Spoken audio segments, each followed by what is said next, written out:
Hello folks, I'm the Lone Adventurer. Welcome to my channel where I play through solo games for your viewing pleasure. Today I'm going to be playing through Dungeon Pages, which is a game that seems to be the love child of a dungeon delving experience and the number puzzle Sudoku.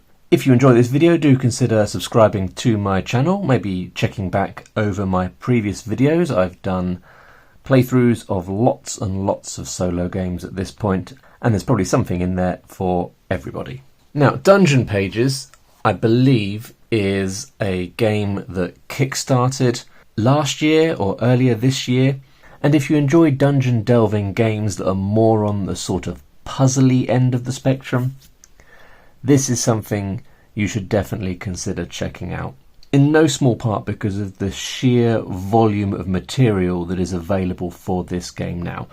If you find that you like it, for a relatively small amount of money you can purchase, I think, something like 50 or 55 different sheets like this, and every one is unique. Everyone has a different hero that you play with.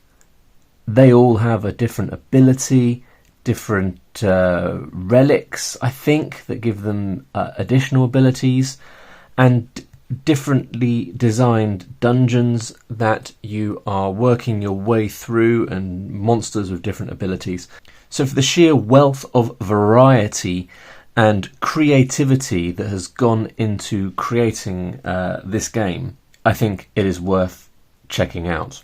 Now, I ended up getting it as an add-on to Space Dungeon Pages, which is the science fiction equivalent that recently funded on Kickstarter and is going to be with me early in the new year, I think.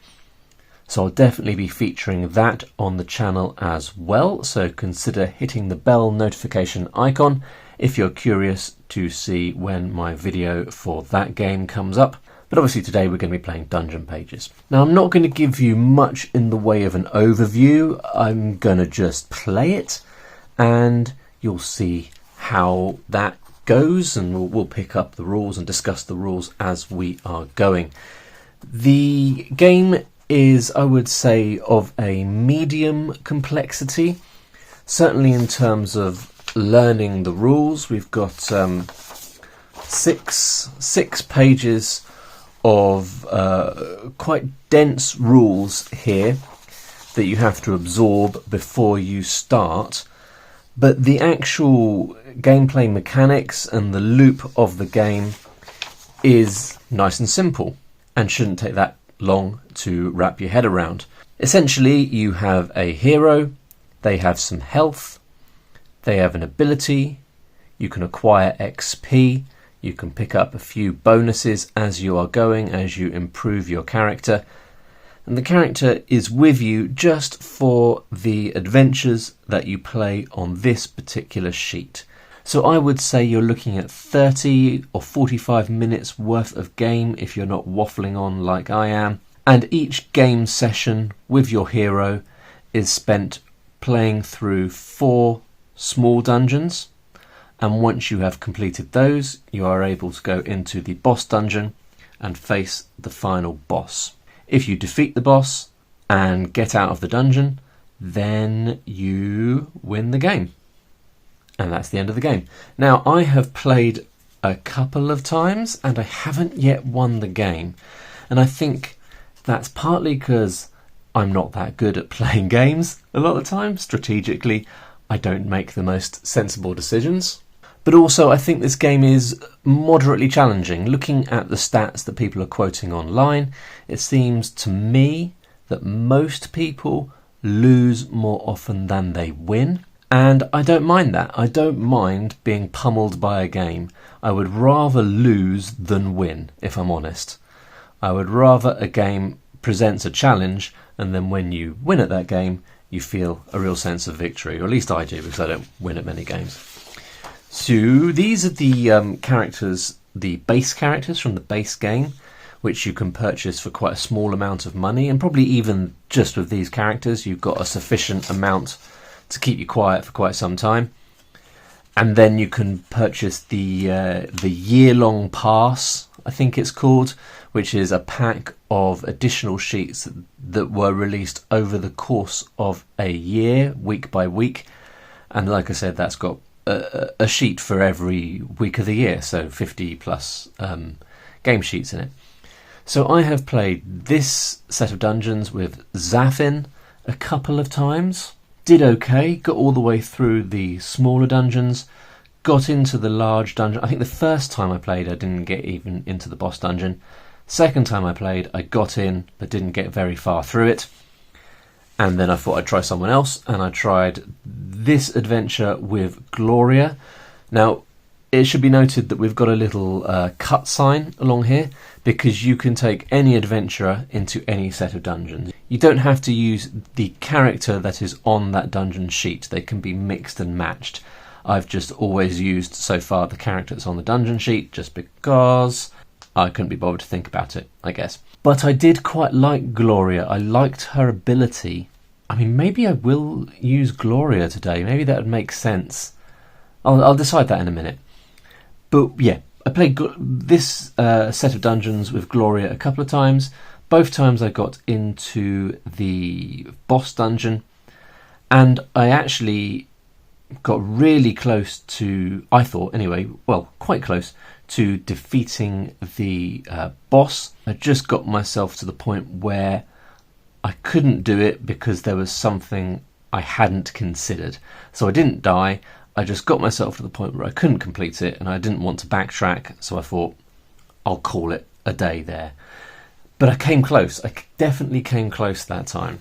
But what I'm going to do today is play through a completely new set of dungeons that I haven't seen before, so it's quite possible that I will make some kind of fatal error that will mean I can't complete it, or I just do some stupid stuff and die as a result. The dungeons do not have to be tackled in any particular order. It is likely, and I have found it to be the case with the other dungeon sets, that there is an order to do the dungeons which is more efficient. It might be that one dungeon has a key in it, for example, and the other dungeon has something that is locked door in it. So it would make sense to make sure before you go into that one, you have the key, for example. Stuff like that, but there's more subtle variations in the dungeons that affect the best way to do those things. Okay, so we'll play with Sigrid. We'll play through these dungeons here, and we'll see how that goes. Now, every sheet comes with just a slight veneer of flavour, which is nice if you like that sort of thing. So we've got a little introduction to Sigrid. She is a northern hunter. Sigrid was sent by the mountain folk to find a weapon powerful enough to defeat the evil rising in the northern lands. If that means adapting to these strangers' customs, so be it. She will do what it takes. And we've also got a bit of flavour for the dungeons as well. This set of dungeons is called the Clifftop City. The best shops in the Crescent, just don't look down. Okay, so we're playing around locations in a city here. We've got an abandoned tavern, the alchemy school, the forest hut, the haunted cottage, and then the final boss is in the Everdark castle. So what we're going to be doing each round is rolling some dice. We don't need all these actually. To start with, we just need one of each. And you have good dice and you have evil dice. And the difference between the two will become apparent as we play, but some dungeons require multiple evil dice.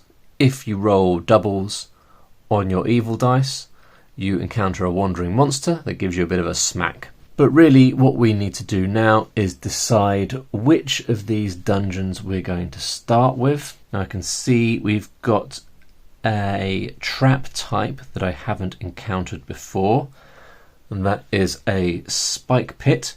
We have to roll a 6 to disarm. So as we're moving around our dungeon, we're going to be writing numbers in each of these boxes. The numbers that you write next to enemies or next to items allow you to kill that enemy or collect that item. We'll go into that in a bit more detail when we get to that point. And in order to score any XP and to improve your character, you have to do a line of numbers between the entrance to the dungeon and the treasure chest that fits a certain pattern. And I'll talk about that again in a little bit. So let's just have a look-see. This one looks pretty safe. We've just got one orc in there. This one's got 2 orcs, quite a few vials. This one's got 2, what are they, frozen guardians. It's got a key. Collecting additional health is pretty important, and I'm noticing immediately here that that key could be used to collect that health. You could collect the health without using the key to enter this locked door area, although actually it looks to me like you can't. Yeah, it looks to me like you can't kill this frozen guardian without using the key. Again, don't worry about why, we'll get to that as we're playing. But what I have found is it's quite important just to smack the baddies as soon as you can when you get into a dungeon to minimise the chance that they're going to injure you, and then you can carry on exploring the dungeon and completing the other squares with your numbers at a more relaxed pace. But I think I'm going to start this dungeon. I'm going to start in the abandoned tavern, partly because we can't get any wandering monsters here. There's only one enemy, so I think it probably is the safest option. So let's just have a quick look at Sigrid's ability before I start, so that I don't forget to use it if it's helpful. Channeled Rage. Sacrifice a good die to increase a die by up to 2. That could definitely be useful. If we've rolled 2 dice and I've got a 1 there, well, let's say I've got a 4 there and I'm approaching that trap and I need a 6 to get through the trap, I could sacrifice this dice to increase that one to 6 and get the 6 that I need. So the downside is obviously you have fewer numbers to use because each dice will be used to write a number in the dungeon you're currently exploring. It gives you a bit of an opportunity to do dice manipulation and to change the dice that you get to a dice that you want. Right, that was an awful lot of waffling. I think I should probably start the game now. So let's do it. We're going into this dungeon. We're starting at the door here at the entrance. Ultimately, we're trying to get to the treasure chest, but we want to try and complete as many columns as we can, because that is one of the ways that you can get XP and improve your character, and it is vital that you improve your character as much as you possibly can before you go into the boss dungeon. So we've got a 2, we've got a 5. So first thing we need to do is check to see whether we are being attacked by monsters in this turn. So what we do is we look down here in the monster section, and for any monsters that are present, and that is just the orc, this symbol here is for an orc, we can see an attack trigger of 5+. That means if you roll a 5 or more on your evil die, or one of your evil dice, that orc will attack. As it stands, we rolled a 2, so the orc doesn't attack, and we can relax and make a start on our exploration of this dungeon. I'm going to put a 2 here next to the dungeon door. Your ability to move quickly around the dungeon is dependent upon the weapons you have available to you. And I think this is possibly one of the areas, there aren't that many areas where the thing falls down a little bit for me in this game, but this is one of them. I fail to see the logic of the weapons dictating where you're able to move to. But there you go, that's how it works. We are starting with a bear claw, which has a range of 1 and allows you to move up and down and left and right. So actually, this is the only square that I could go to from here. These are walls, and those squares are not available to be moved through ordinarily. So I've used my 2, and now I could put a 5 here, here, or here. And that's just because we've got only the bear claw. If I had the knuckle blades, we could also go diagonally like that. Although from here we wouldn't be able to do that because we've got walls there and you can't go in an item location like that. And this is when we need to start thinking about our route to the final location.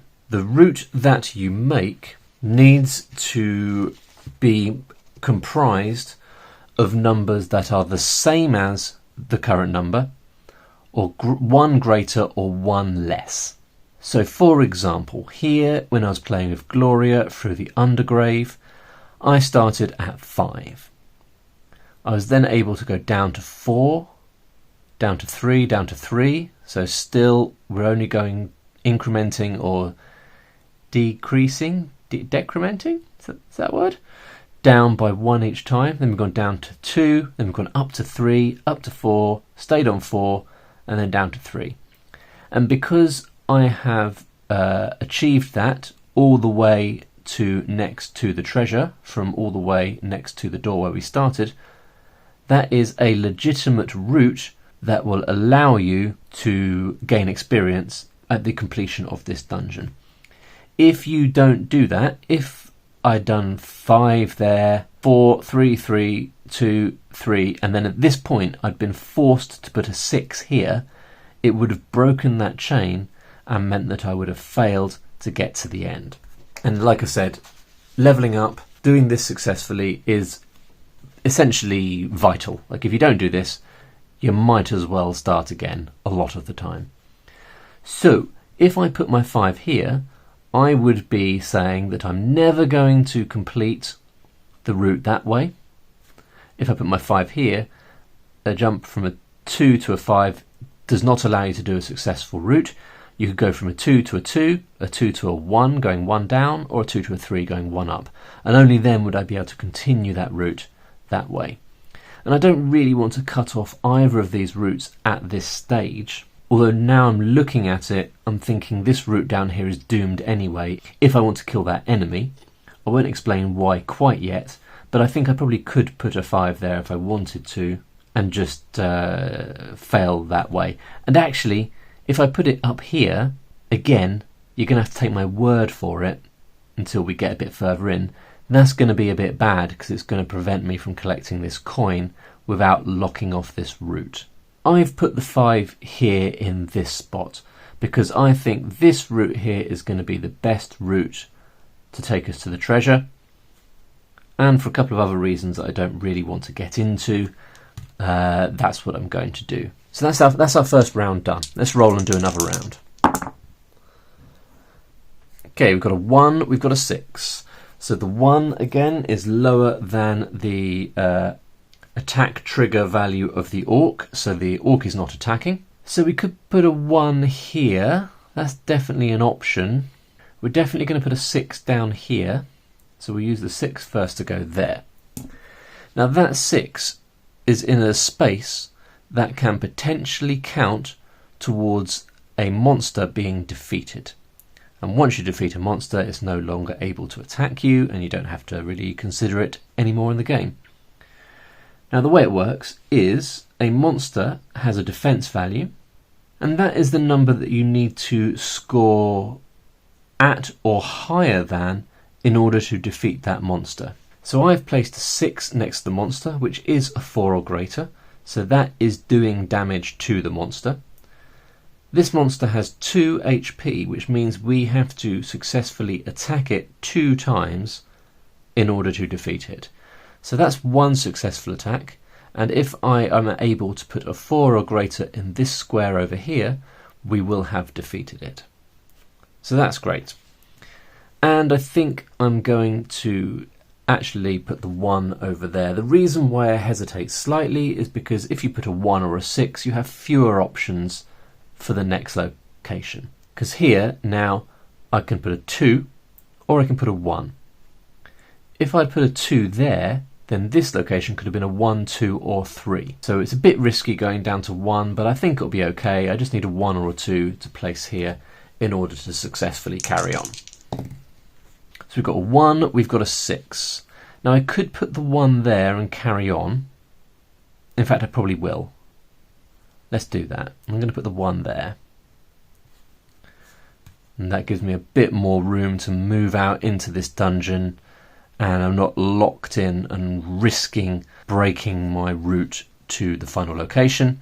And we've got another 6. I'm just going to pop that down here. Now you might be wondering why I'm not putting it up in this square here, because the way you collect an item is to put 2 matching numbers on each side, on 2 sides of that item. So I've got a 1 here. That means I would need to put a 1 here in order to collect that coin. Coins allow you to do something helpful. We'll talk about that when we've got a coin. Yeah, let's push on. So I'm doing some lucky rolling here in terms of not activating our enemy, but I would quite like to just defeat him. It would be good to just defeat him.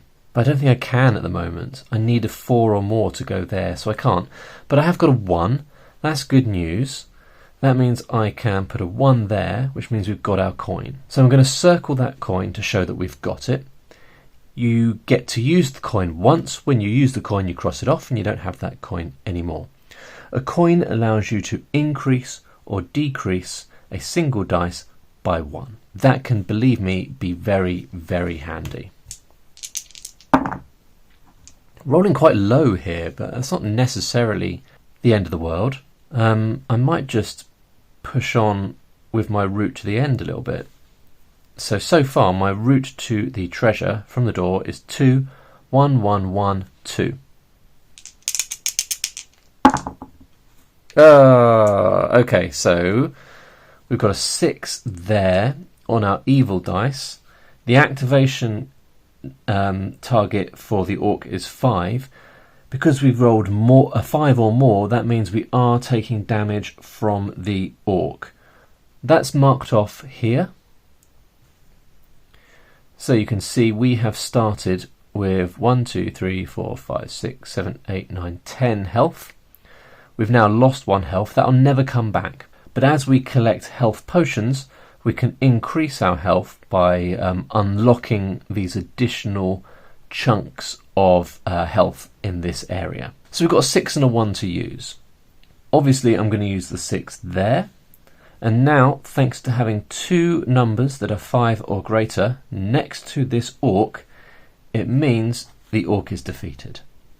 And that's a nice situation to be in, because now I feel like I can continue to explore this dungeon in a more relaxed way.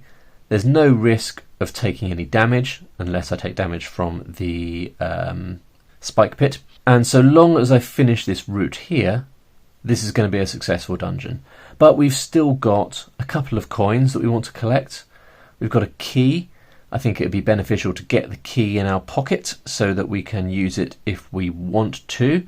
Looking over at the alchemy school, the only way to defeat this orc here is by using a key. So actually, I definitely want that key, because otherwise that orc's going to be sitting there, potentially doing me damage every single round. And I've been quite lucky with the evil dice in this dungeon. But in this dungeon we use 2 evil dice, and every time you roll a 5, each of those orcs attack. So your fortunes can change very quickly. All it would take would be like 2 or 3 rolls with 2 enemy in the picture, and all of a sudden you've lost the majority of your health. So we want that key.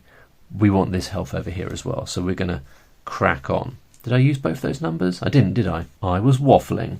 I might just pop that there in a non-committal way to get me over into that part of the dungeon. Alright, a 2 and a 4. I'm going to pop the 2 there, continuing my successful route down to the end. And let's put the 4 up here.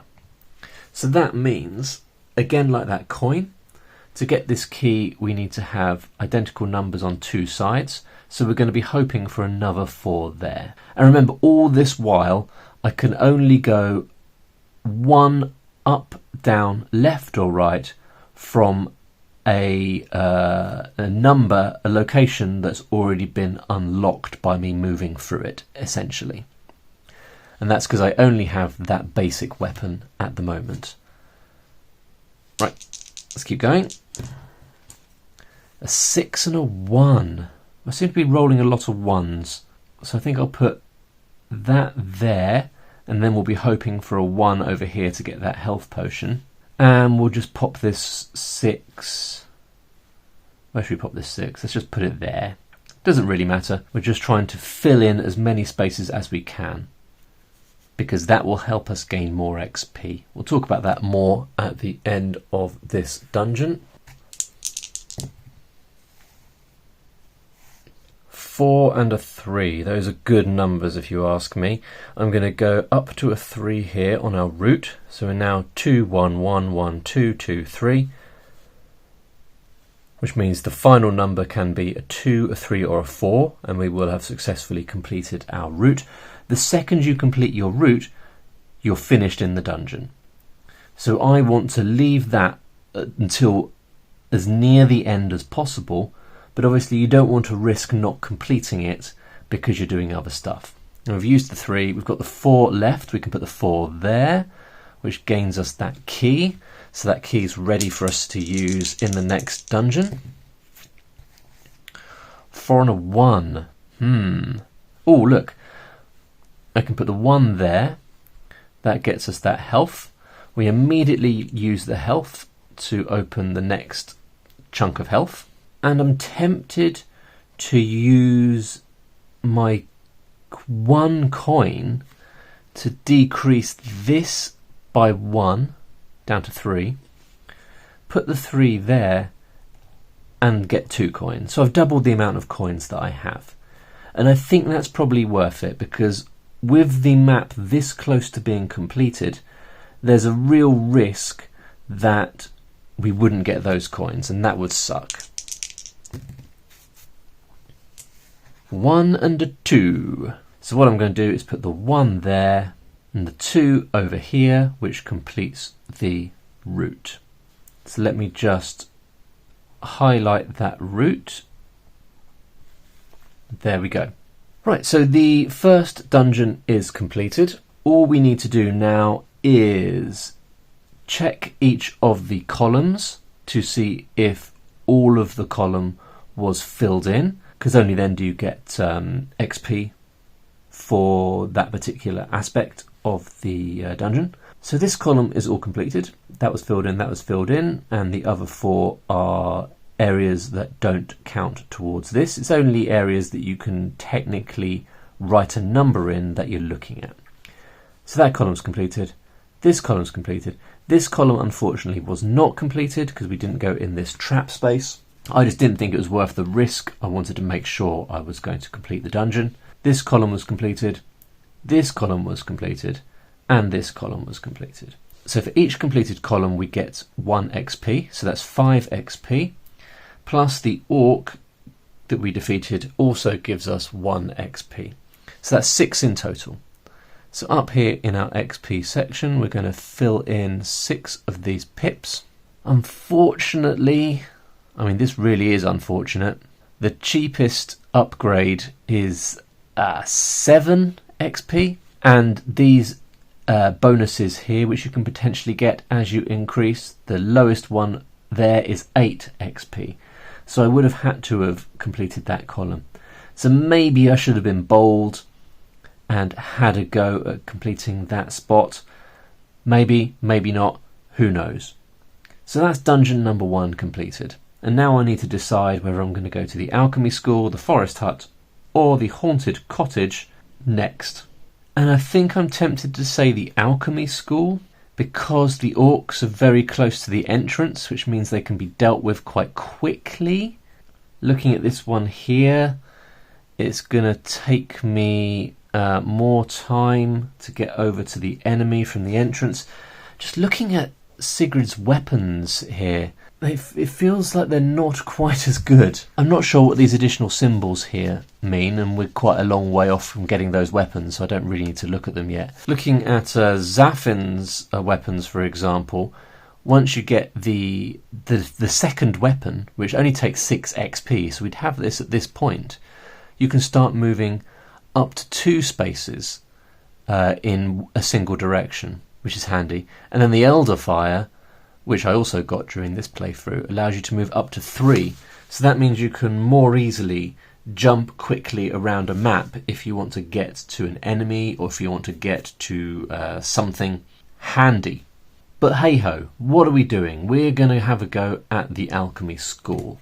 Let's do it. Okay, I just started Dungeon 2 and I made a bit of an error.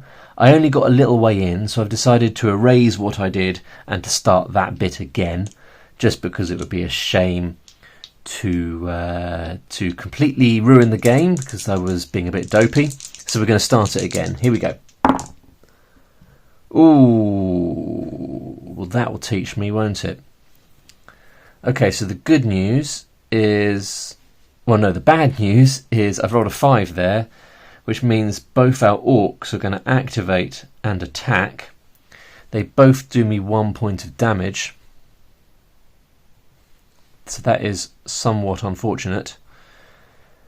But 5/5 allows me to go down here successfully on our route to the end, and also puts me in a position to potentially kill that orc on a subsequent go. Jeez, that's bad. That's 2 more damage from the orcs. That's brutal. So you see how quickly that happens? I've now lost 5 of my health, and I've only just started the second dungeon. But the good news is that I can put the 5 there, the 6 there, and that means that that enemy there has been defeated because I've done 2 numbers next to it that are greater than its defense, greater than or equal to its defense. Okay, let's hopefully roll a slightly smaller number. That's too small, I would say. That's bad. So the conundrum I'm facing now is, maybe it's not that much of a conundrum. Now this 5 here I would ideally be using to work towards defeating this orc here, because I can put that 5 here. In fact, you know what, I'm just going to do it. I'm going to put the 5 there, and that requires me to unlock that location using the key. So at least we're close to defeating that orc. But now I've got to make a choice. All I've got left is a 1. If I put it here, that means I will fail to collect that health. And health is very, very valuable. But if I put the 1 here, that means I'm breaking that route to our final destination.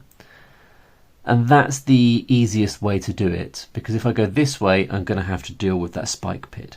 But maybe I'm just going to have to deal with the spike pit. And especially if I keep these numbers high, which I'm going to have to get that, I need to put a 6 there to get that. So if I can keep these numbers high, for example, I could go 6, 5, 6. Then if I put a 6 there, if you remember, putting a 6 on a spike pit disarms that trap and means there's no risk of me getting hurt by it. So I think that's what I'm going to do. It feels risky, but I'm going to put the 1 there. Do you know there's another option? There's another option. What am I talking about? I can put the 1 here. And that means that I'm 1 step closer to getting into a position to land the final blow on that orc. And it means I haven't limited my options down here. That's obviously what I needed to do. I keep rolling 6s and 1s, or I'm imagining it. But that's good because I can put the 6 there, defeats that enemy, and we can breathe a sigh of relief. But I've still got to use that 1. Now I could put it here, but that means that I would fail to collect this poison. Let me remind myself what poison does. We've got this icon reference chart here. A poison potion used to mark an orthogonally adjacent space with a 4. Okay, so I guess it's poison because you can use those to defeat the enemy by just putting a 4 in one place. So that sounds useful, but not super mega useful. So I could probably do without it. So I'll either put the 1 there and lose the poison forever, or I put the 1 here or here and restrict my potential to carry on. I think I'm going to sacrifice the poison. 5 and a 2. I think I'll put the 5 here, thus meaning that I've continued the possibility of going this way. If I put the 5 there, I wouldn't be getting that health. And then I've got a 2 to use. I'm just going to put the 2 here in this random little corner. So now I really am, I've got no other options now. When I re-roll the dice, I either have to go here or here. Ooh, 4 and a 4. I got my ability, Channeled Rage, sacrifice a good die to increase a die by 2. So I can increase this from 4 to 6. I can put that there. 6 and a 6 means I collect that health. I can use the health over here, and that's all good.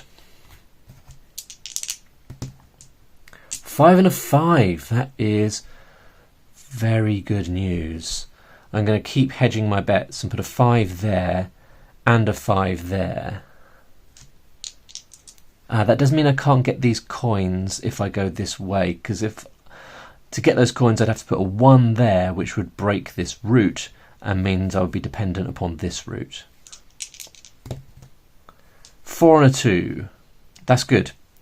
Once again, I can sacrifice a good dice to increase this dice by 2 to 6.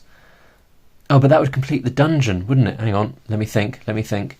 Because if I put a 6 there, that would complete this dungeon and mean I wouldn't get as much XP as I otherwise might. I'm only going to be scrabbling for 1 more XP. Because if I complete this column here, I'd be getting 1, 2, 3, 4 XP. But if I put a number here and go down this way, basically I can't complete this column and this column because the final number has to go here or here. If it goes here, this one will be blank. If it goes here, this one will be blank. At the very most, I'm going to be getting 1 additional XP by getting over there and finishing that. On top of that, these coins are now, I think, outside of my reach. No, they're not, because I can use these coins over here. That does change things slightly. Okay, because I can use one of these coins to decrease this to a 1. Put the 1 there, which gets me those coins, which means I now have 3 coins available to me. And then I can put the 4 over here. This is risky. Okay, and I think at this point I probably need to complete the dungeon. So I can sacrifice this dice, increase this to a 6, put the 6 there, and that is my finished route, and that is the dungeon over. So remember, that was a spike pit, but I disarmed it by putting a 6 in there. Whew, okay, that one felt a little bit more hairy actually. My completed columns are 1, 2, 3, 4, 5, plus each of the orcs I defeated to give me 1 XP, so it's a total of 7. So I've got a total of 13 XP, which means I get that bonus, which is a new good dice. So I'm now playing with 2 good dice. And it means I get this one as well, because these things activate the second you go over that amount. And that is 13 XP. It's quite small, so you can't read it. So I'm just about getting that additional health potion, which means I've now got 5, 6, 7, 8, 9, 10, 11, 12, 13 health in the bag. That's great. Now I can also get one of these things. I can get a new weapon, or I can get a relic. Now the only things available to me on 13 XP are the knuckle blades, which allow you to move diagonally, or the runed shield, which you can get at 12 XP. Ignore 1 damage or 2 damage if you have a 4 in your pool. That's pretty good. You can only use it 3 times, but that in theory gives me 6 extra health. I can only get 1 of these things, and movement has been quite restricted in this game, and that has made it a little bit more stressful. But I like the idea of having the extra health, so I'm going to go for the rune shield. And that's where we're at. First 2 dungeons defeated. I think we'll have a little pause there. Hope you enjoyed that, folks.